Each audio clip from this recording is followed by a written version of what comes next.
पुराने समय की बात है। एक गांव में मंगू नाम का एक किसान रहता था। वह बड़ा मेहनती था। सुबह होते ही वह अपने बैलों को खेत में ले जाता और अपने काम में व्यस्त हो जाता।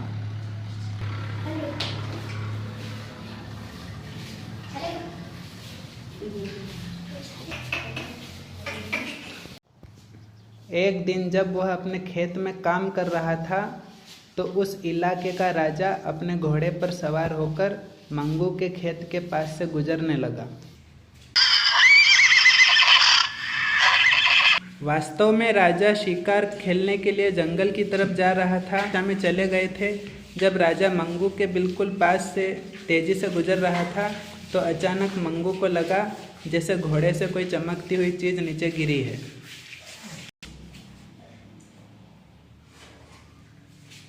मंगू ने तुरंत हल रोका और जाकर देखा यह राजा का हीरो का हार था जो उसके गले से टूटकर गिर गया था।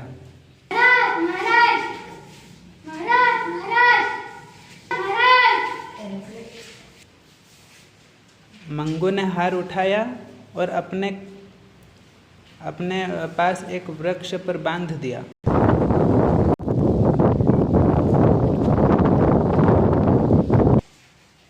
शाम को जब उसने अपना काम समाप्त किया तो उसने हार को टहनी से खोला और राजा के महलों में चला गया।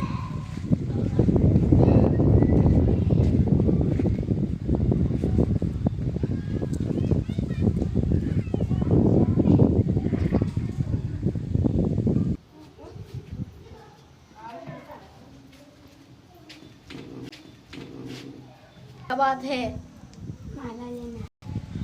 क्या बात है?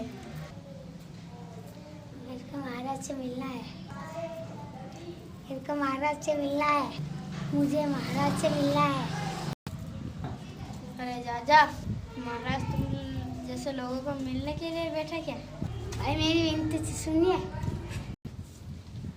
मेरे पास महाराज की कीमती वस्तु है। क्या? कौन सी वस्तु? क्या तुम्हारे पास महाराज का हीरो का हार है? हाँ ये वही है हीरो का हार। महाराज ने तो अपने सैनिकों को इसी हार की तलाश में इधर उधर भेजा है। राज बहुत परेशान हो रहे हैं। तुम यहीं रुको। ठीक है।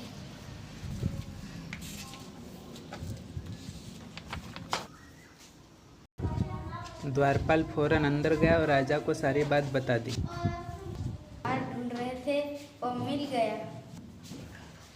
क्या? कहाँ है वो हार? किसान को मिला है और हीरो का हार देने आया है। जाओ उस किसान को लेकर आओ। महाराज। ठीक है महाराज, मैं बोलूं। जाओ तुम अब राजा के पास जा सकते हो।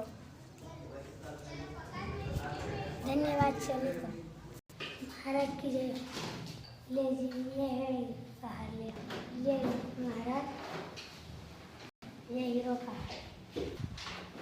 अरे किसान, तुम्हारी ईमानदारी ने तो मेरी आंखें खोल दी है। समझ में नहीं आ रहा तुम्हें क्या इनाम दो। ये हार मेरे मित्र ने मुझे भेंट किया था। मेरे को इनाम की जरूरत नहीं है। आपका हार आपके पास आ गया, इस बात की खुशी है मेरे को। आप आज्ञा दीजिए। खबरदार, अब तुम यहाँ से नहीं जा सकते। मंगू सोचने लगा न जाने राजा अब क्या करेगा। राजा ने उठकर उसके कंधे पर बड़े प्यार से हाथ रखा और हंसकर बोले, डर गए थे क्या? तुम्हारे जैसे ईमानदार मैंने व्यक्ति कहीं नहीं देखे। मेरे महलों में अच्छे रहोगे। तुम्हें कोई काम करने की जरूरत नहीं होगी। मंगू राजा के महलों में रहा। 15 दिन रहने के बाद मंगू ने राजा से कहा, मुझे माफ कर दो। क्या मैं अपने परिवार को यहाँ लेकर आ जाऊं? क्यों नहीं, जरूर लेकर आ जाओ। मंगू आज्ञा लेकर अपने घर आ गया। मंत्री जी, सिपाही का भेजिए। ठीक है महाराज, आपने बुलाया है।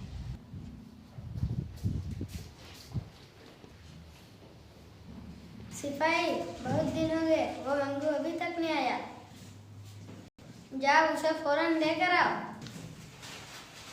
ठीक है। घोड़े पर सवार होता है और मंगू किसान के खेत की ओर चल पड़ता है।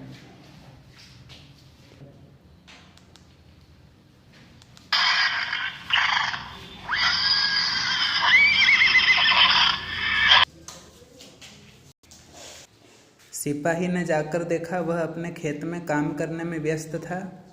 वे उसे राजा के पास ले आए। चलो, तुम्हें राजा ने बुलाया। ये मंगू किसान आपके सामने हाजिर है। क्यों मंगू, तुमने अपने परिवार को लाने का वादा किया था ना, फिर क्या हुआ? तुम वापस क्यों नहीं लौटे? मुझे माफ कर दो महाराज, मैं अपना काम नहीं छोड़ सकता। मेरे को मेहनत करने का पसंद है, अच्छी नहीं रहने चाहता। शाबाश मंगू, मुझे तुम पर गर्व है। तुम जैसे इंसान तो पूजा करने के योग्य है। लेकिन तुम्हें अब मेरा एक आदेश जरूर मानना पड़ेगा। कैसा आदेश है? यह कहते हुए राजा ने अपने हाथ में पहना हुआ एक बहुत कीमती कंगन उतारकर उसके हाथ में डाल दिया।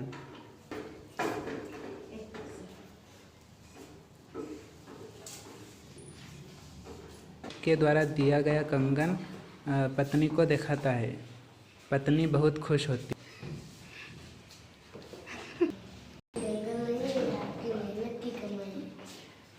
मंगू और पत्नी दोनों खुश हुए और खुशी खुशी रहने लगे।